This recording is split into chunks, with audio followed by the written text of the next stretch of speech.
Hello, guys. Welcome back to My Canada Move. We have spent a lot of time talking about immigration pathways, permanent residence, work permits, and all the different ways people can come to Canada. I particularly focus on MPNP because I'm very au fait with that process.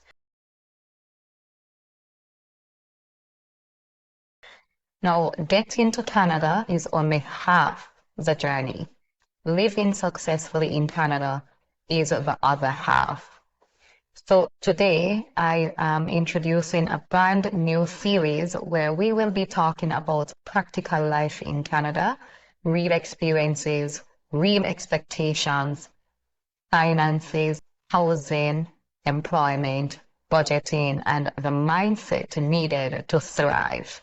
Now, a lot of us migrate into Canada. We are from different countries. Some of us, our countries are known to be full of energy, culture, music, vibrant. It's just different. Some of our cultures are known to be very excitement filled. Canada is different. That does not make one country better than the other. They're simply different. No, I did not come to Canada expecting life to suddenly become easy. I came to Canada because my family and I wanted a different environment, one that generally offers peace, stability, safety, opportunities for children, for those who have, and systems that reward consistency over time. Those things appealed to me. Your reason or reasons for migrating to Canada, you know them, right? But those are the things that appealed to me. But I also understood something very important. Opportunity is not the same as comfort. Now, let's address some of the misconceptions that I have seen people express in different forums to the point where they have migrated to Canada and then they start trashing the country. I think one of the biggest mistakes people make is believing that moving to another country automatically improves their life. It doesn't. Migration changes your environment. It doesn't replace hard work. It doesn't eliminate financial struggles. It doesn't mean you will immediately own a house, drive a new vehicle, or have disposable income. In fact, for many newcomers, the first few years can be some of the hardest financially. Mind you, that does not have to be your reality. That is not necessarily everyone's reality. Everyone will chart their own pathway. Now let's talk about cost of living. Canada is expensive. It may be more expensive than what you are accustomed to in your own country. Housing is expensive. Now, for me, housing is also expensive in my country.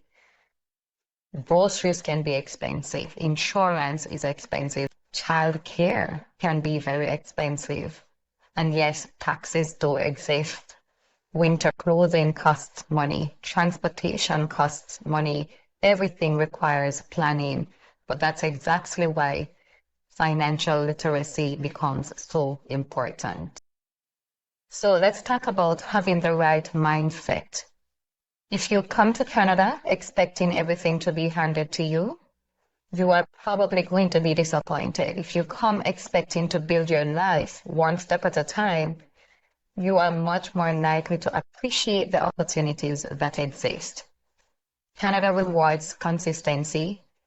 It rewards patience. It rewards people who continue learning, improving your skills, managing money wisely, and thinking long term. Well, that's why this series naturally leads into something I've always wanted to do for a long time, and that is financial education. Because earning money is only part of the equation. Learning how to keep it, learning how to budget, learning how to invest, learning how to avoid unnecessary debt, learning how to prepare for emergencies. Those are the skills that help build long-term financial security.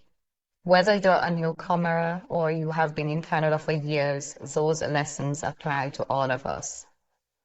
So, of course, my goal is not to discourage anyone from coming to Canada. It's quite the opposite. My goal is to help you arrive with realistic expectations because people who understand what they're walking into are far more likely to succeed.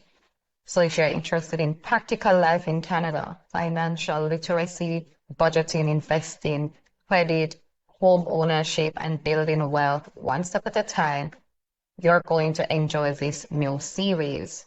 Remember, immigration opens the door. Your decisions determine what happens after you walk through it. So as usual, my Canada move will still be focused on immigration via the MPNP. So if you have any questions, continue to drop them in the comment section. I've answered all the questions that have been asked so far. Thank you for watching. I'll see you in the next one.